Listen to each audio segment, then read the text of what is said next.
함께 가는 TV 이정대 목사입니다. 오늘 이 시간에는 성경에 대해서 보는 꿀팁을 하나 알려드리려고 합니다. 사실 말씀이라고 했었을 때 여러 가지의 많은 의미를 담고 있겠지만 지난 시간에는 그냥 이 말씀을 언어라는 의미로 해서 하나님의 언어를 우리가 알아야 되겠다라는 말씀을 드렸어요. 언어는 말이라는 음성이 있고 또 글이라는 형태의 문자가 있습니다. 우선 말이라는 음성은 상대방과 서로 교통하기 위해서 말로 주고받는 행위를 말하지요. 그러나 말은 사라집니다. 그러나 문자나 글은 상대방과 말을 했던 그것을 의미를 담아서 기록하여서 시간과 공간을 뛰어넘어 제3자에게도 상대방과의 말의 의미를 전달할 수 있는 기능을 하게 됩니다. 하나님의 음성인 말을 글이나 문자로 담아서 기록한 성경. 따라서 이 성경은 시간과 공간을 뛰어넘어 하나님의 말씀을 우리에게 전해주고 있는 것이겠습니다.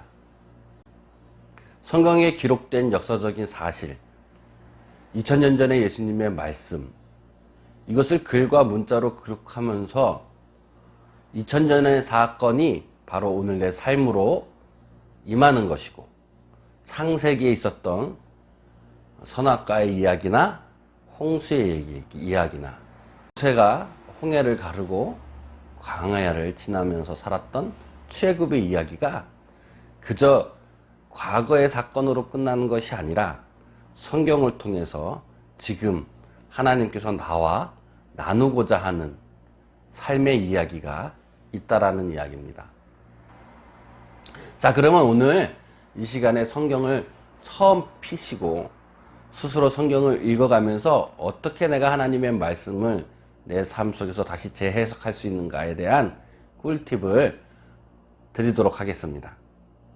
저는 일단 이 하나님의 말, 하나님의 언어, 하나님의 이 말씀을 한 가지의 번역본으로 보는 것을 추천하지 않습니다. 사실 히브리어, 헬라어로 기록된 하나님의 말씀인 성경을 여러 시대에 걸쳐서 번역의 과정을 거쳤습니다.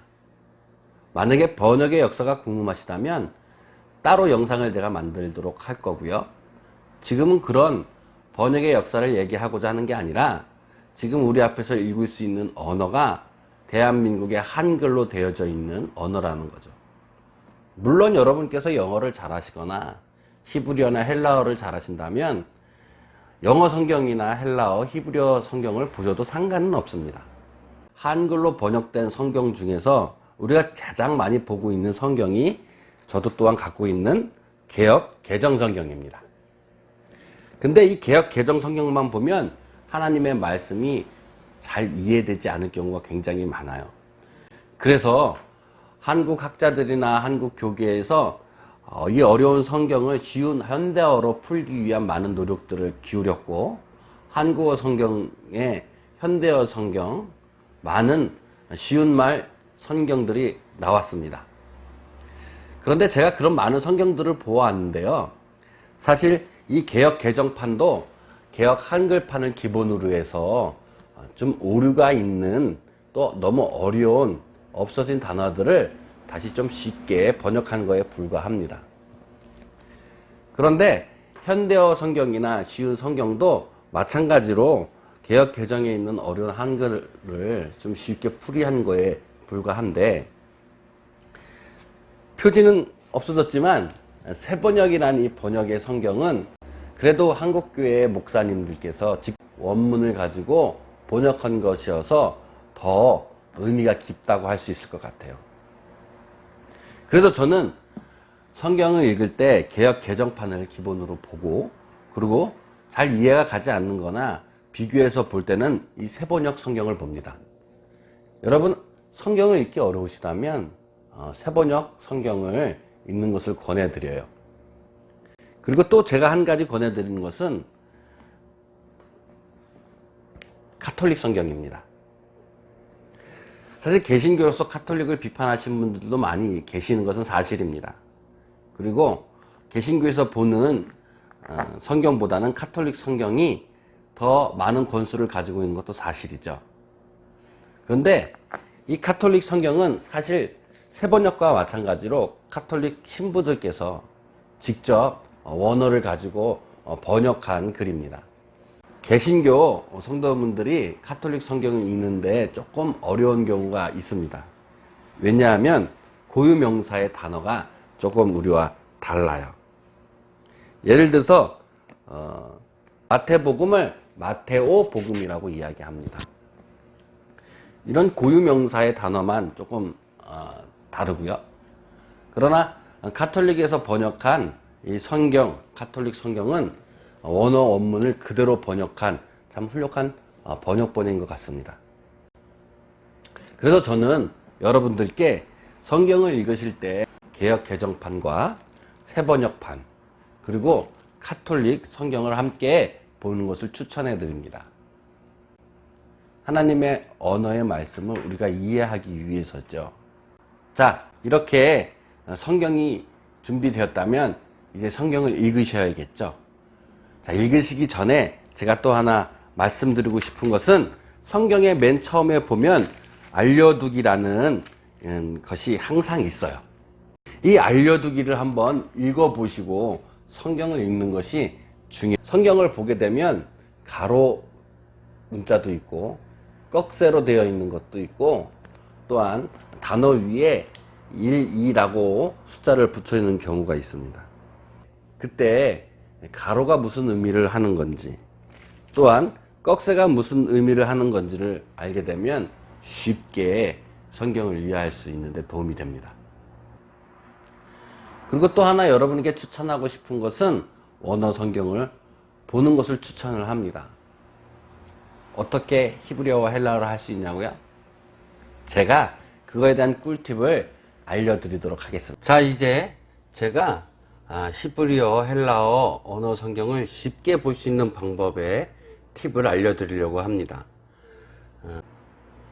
제가 컴퓨터 실력이 없어서 이렇게 그냥 제가 사용하는 컴퓨터 앞으로 카메라를 들고 온 거 양해 부탁드립니다. 대신 밑에 제가 여기 있는 사이트 주소 제가 적어 놓도록 할 테니까요. 성경을 보실 때 히브리어와 헬라어를 모르시더라도 또 영어를 못 하시더라도 내가 히브리어, 헬라어 언어를 알고 싶고 그 단어의 의미를 알고 싶다라고 하면 이 사이트를 참조해 주시면 좋을 것 같습니다. 자, 일단 우리 창세기 1장 1절에 대한 그런 성경 원어 부분이 있습니다. 히브리어 부분을 누르면 성경의 창세기 1장 1절에 대한 히브리어 내용이 나오죠. 히브리어를 못 읽으시더라도 여기 발음 기호가 있습니다. 발음 기호를 읽게 되면 히브리어를 쉽게 읽을 수가 있어요. 하나님, 갓을 이렇게 엘로힘이라고 써 놓은 것을 알 수 있습니다. 엘로힘, 하나님이라는 이 단어가 히브리어 단어겠죠. 그리고 창조했다, 바라, 창조했다라는 의미고요.